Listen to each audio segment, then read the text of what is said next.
Now, the England cricket team is gearing up to take on India in a test series that is starting this week. The first test between the two test-playing giants is in India's southern city of Hyderabad, and it begins on the 25th.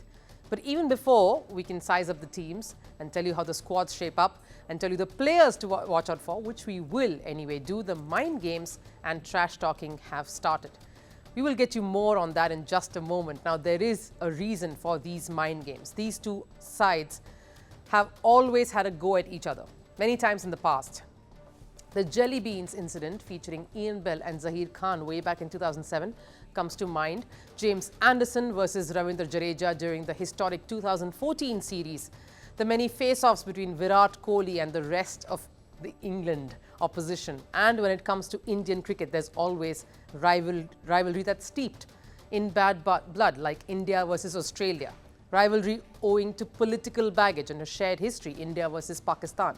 This one is one that has had its fair share of jibes and contests, both on and off the fields. There are enough characters across both India and England that can provide a lot of fire and excitement to a contest. The key elements or the men to watch out for in this series will have to be those who can bat out of their skins.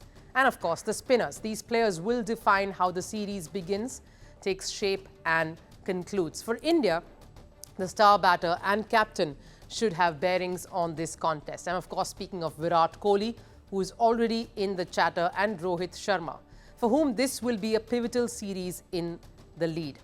Virat Kohli, though, will take some time off to take center stage in this contest. He will miss the first two tests owing to personal reasons as he's requested. But when he gets back, he will make sure his presence is felt. Virat Kohli has enjoyed batting against England. He is close to 2,000 runs against England in tests, with his highest score being 235. He averages a little over 40 overall, and that average goes up a notch while batting in the subcontinent. He loves to go up against the leader of their attack and their senior-most player, James Anderson. There is a sense of grudging respect that both share for each other on and off the field, and they love to have a go at one another. James Anderson too managed to get under Virat's skin during the 2014 series, where he enjoyed a lot of success against Kohli. England will look to Joe Root and Ben Stokes, again their star batter in the subcontinent conditions, and of course their captain, who along with Brendan McCullum has really transformed the way England plays their test cricket. Fastball is the new mantra, though the jury is out on whether that is a sane approach in India, where the tracks will turn and playing slow and steady will be critical. Let's go over the spin department then. The comparison here is not as even as it was when we spoke of the batting prowess across both the teams. India will have the services of veterans and top performers like R. Ashwin and Ravindra Jadeja, alongside Akshar Patel and Kuldeep Yadav. Whereas England can only say Jack Leach has some amount of experience. The other three spinners in their midst are Tom Hartley, Shoaib Bashir and Rehan Ahmed, who will be overawed and overwhelmed by all this challenge in the subcontinent. There are a few youngsters waiting to create impact in the series, like Zach Crawley and Ollie Pope. Harry Brook would have loved to sink his teeth in, but had to go back again due to some personal reasons. Over in the Indian squad, it's a huge test for someone like Shubman Gill. Players like Yashasvi Jaiswal and Avesh Khan bring some freshness, but the big question, who will keep wickets? There's KL Rahul, of course, along with KS Bharat, who has had some brilliant warm-up leading to this series, and the young Dhruv Jurel. Former England cricketer and commentator Michael Atherton predicts it will be tough for England. He says, and I quote, their spinners are better than England's, and that will be the defining thing in the end. If you go to India, spin will play a big part. It historically has done, and I suspect it always will do. India do have a very strong seam attack as well. I think India will win. Atherton's colleague, another well-respected commentator, Nasir Hussain, has already sounded out his warning to the current England side. He says it will be very important for England not to have any sort of excuse culture. If it does spin big like it did last time, certainly after England won the first test, it will be the same for both sides.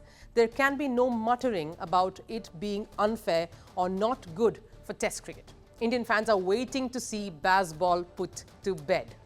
England has not enjoyed victory in India in tests since that memorable series win back in 2012, and one who starred in that victory was Monty Panesar. He and Graeme Swann ran riot in the series.